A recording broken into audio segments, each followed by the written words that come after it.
Will you ever be enlightened? It's a difficult question to answer, but the answer is no. Now, I don't mean to deter you from the quest for enlightenment. You are misinterpreting what I'm saying. Why I say you will never be enlightened is because the person you think you are can never be enlightened. Will Jason ever be enlightened? Never. Will you be enlightened as your persona? Of course not. This is not what enlightenment is, and this is what people misinterpret. A lot of people go around saying that, oh, he is enlightened, she is enlightened, and so forth and so on. And then someone may believe it too. They may believe, oh, I'm enlightened. And then when you meet them, they have all of these tendencies that continue to play out. And you think, well, they don't seem like they have a very enlightened behavior at all. They don't seem very enlightened at all. So this comes down to a perspective of who can be enlightened and who will never be enlightened. So when we look at enlightenment, when we look at, say, for example, if we look at a person, a jiva, a ego, that element of ourselves will never be enlightened. It is an aspect of ourselves that we experience in this world as a subjective person. Will that ever be enlightened? No, that will never be enlightened. Enlightenment doesn't work that way when we look at the Eastern traditions, no matter whether we look at the Hindu paths or Buddhism. It doesn't work that way. Enlightenment happens when the sense of that jiva, that person, disappears. Now, if that person disappears, if the jiva disappears, evaporates, dissolves, as happened with some sages throughout history, there is no person then left to say, I am enlightened. They have gone. There is no I. The I has disappeared. So this is how enlightenment works. Enlightenment works in that way. Enlightenment works when that person has dissolved. Then the true self, the Atman, is revealed. Or in Buddhism, when you come to the realization that the self never existed, and then all that is left is nirvana.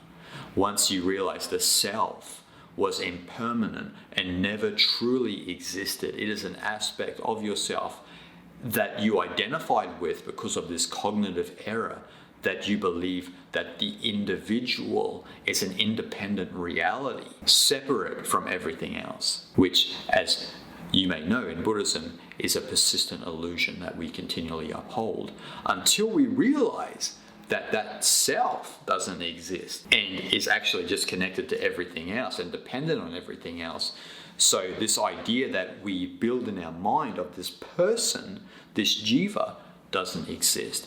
And then once that moves out of the way, or when we disidentify with that and we come back into our true identification, then that is when we experience nirvana or moksha or mukti, what have you.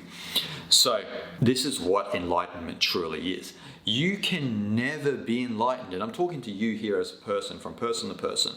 You can never be enlightened. So when you see someone walking around saying, oh, I'm enlightened, I'm above everything, I am so enlightened, you have to be a bit careful about conversing with those sorts of people. But you have to be very careful that when someone does make a grand statement that they are enlightened, then the likelihood that they are enlightened is false. They are not enlightened. Throughout history, I don't really know any great sage or teacher who was enlightened that claimed they were enlightened. It just happened because they thinned out their persona. They thinned out their persona, their jiva, and what was left was the true self, which is connected to the entire universe. And that's all that was left. There is no one then to claim I am enlightened, because enlightenment is the re-identification with the irreducible essence of the universe. Call it Brahman, Tao, Godhead, Allah, whatever you choose. It's the re-identification with that. It's an experience. And it's an experience that the jiva can never experience. Even though the jiva in enlightened sages still exists in some, but it is used more for just the relational realm that we exist in the physical world. Basically, the ability just to remain human. So some sages still have that element, but they sit on the cusp of this enlightenment, this identification with the entire universe, and also having a relationship within the human world. There is actually a scholastic word for this. It's called A of Eternal. The ability to sit on the cusp, on this middle point of eternity on one side, and also the physical reality, the duality that we live within. So the ability to live in both worlds. And so nobody can really claim they are enlightened. Even the ones who sit on that cusp, they don't go around claiming they are enlightened. I mean, that would just be arrogant and egotistical from a jiva perspective. And someone who has come in contact with real enlightenment knows that nobody can claim they are enlightened. It's something that other people usually intuit or notice about an individual, much as the same of many sages. If we look at Ramana Maharishi, people gravitated around him, not because he claimed he was enlightened, but because other people intuited that he was enlightened. Likewise, if we go back way further, if we go back to the Buddha, if we go back to Shankara, if we go back to all of these greats, they didn't go around beating a drum saying, I'm enlightened, come follow me, come follow me. There was a recognition and an intuition that yes, this individual has reached the state of nirvana or moksha or mukti, and they are completely absorbed in the self, in the Atman, in the irreducible essence of the universe. And they are basically just an aperture for the universe to express itself then. And that's how these great teachings come about, when someone is an aperture for the universe to express itself. And that's really what enlightenment is. That is how we can intuit if someone is truly enlightened. And so if you ever have the urge to go around saying you're enlightened, then you might just be clever and maybe eager to be a guru and attain followers. But you're not enlightened. And we all know that deep down, that even on a jiva level, that we're just lying to ourselves if we're going around claiming that we are enlightened. Nobody can claim they're enlightened. That's a fact. The Atman is devoid of a person.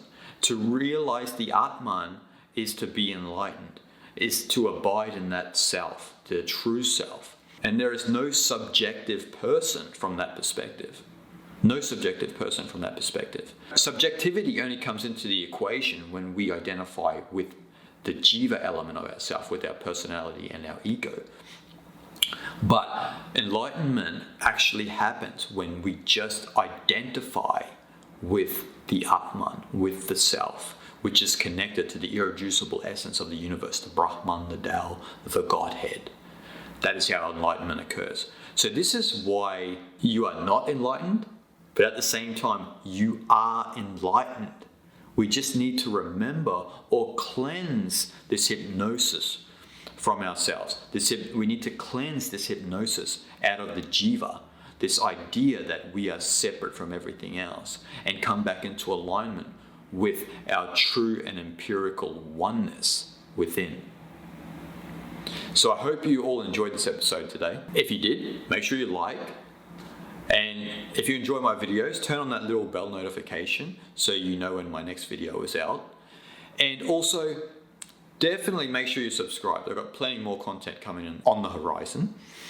And if you enjoy the content and you would like to see more of these videos and you would like to support my channel, please head on over to my Patreon page. And yeah, think about that deeply. Think about that deeply, what I said today about enlightenment. And leave a comment down below. Tell me if you've ever heard of anyone claim they are enlightened. And also leave a comment if you've ever known someone who you felt was enlightened from being in their presence, that you had a sense that maybe this person is enlightened or has experienced true enlightenment. Leave a comment below. And yeah, I hope you all enjoyed. And remember, we can never claim to be enlightened, because the experience of enlightenment can only happen when the one who claims to be enlightened has dissolved. Shanti, shanti, shanti.